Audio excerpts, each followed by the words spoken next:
Welcome back, everyone. This is Mrs. Mills. Today we're going to explore the relationship between photosynthesis and cellular respiration.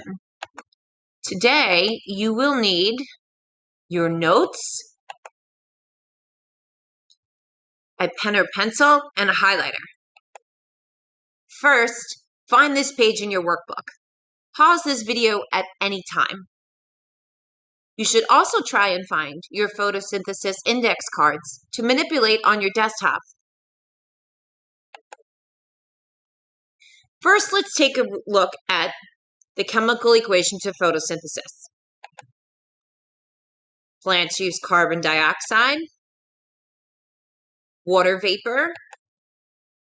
In the presence of sunlight, those are our reactants on the left side of the arrow.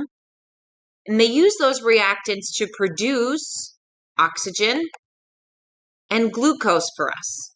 So again, this is the chemical equation or the chemical formula for photosynthesis. Now let's take a look at how photosynthesis and cellular respiration are related or linked. On the bottom of the screen, you can see we have the chemical equation for respiration. First, we move the glucose molecule that was produced during photosynthesis. And here comes the oxygen. The glucose and the oxygen are used by the mitochondria to produce carbon dioxide, which is a waste product we exhale.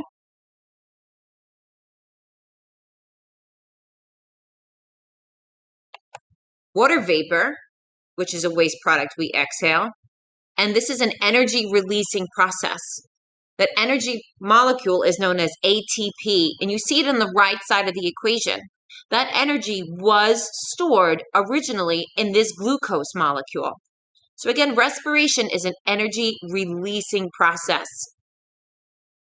So if we turn the page in our notes that looks like this, we could start to see how these two processes are once again related. Now, on the left side of this diagram, you can see that there is a green chloroplast underneath the term photosynthesis.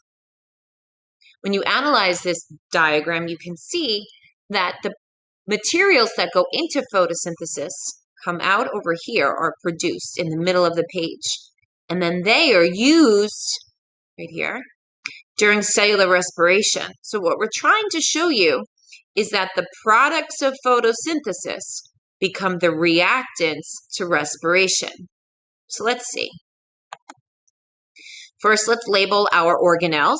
Photosynthesis occurs in the chloroplast, and cellular respiration occurs in the mitochondria of all cells. Photosynthesis occurs in the presence of light energy using carbon dioxide gas and water, which is absorbed by the roots of the plant. Those three reactants go into the chloroplast. A glucose molecule is produced, as is 6 oxygen molecules. They are produced by the plant, and then they are taken in as a reactant in the mitochondria for respiration. So you see these arrows are pointing how these molecules came out of photosynthesis, were a product, and now they are going into the mitochondria of the cells of plants and animals to be used during cellular respiration. Let's see what the products are of respiration. We exhale carbon dioxide, we exhale water vapor, and once again, we don't produce light energy, we produce energy for the cells to do the things that we need them to do, such as grow, divide, and repair. So once again, this is such an awesome diagram because it's showing you on the left, these are the reactants to photosynthesis. Notice they are incredibly similar to the products of respiration. So what one process produces, another process or the other process requires. These are the reactants. So once again, these are the reactants to photosynthesis. Plants need these materials and they produce these substances.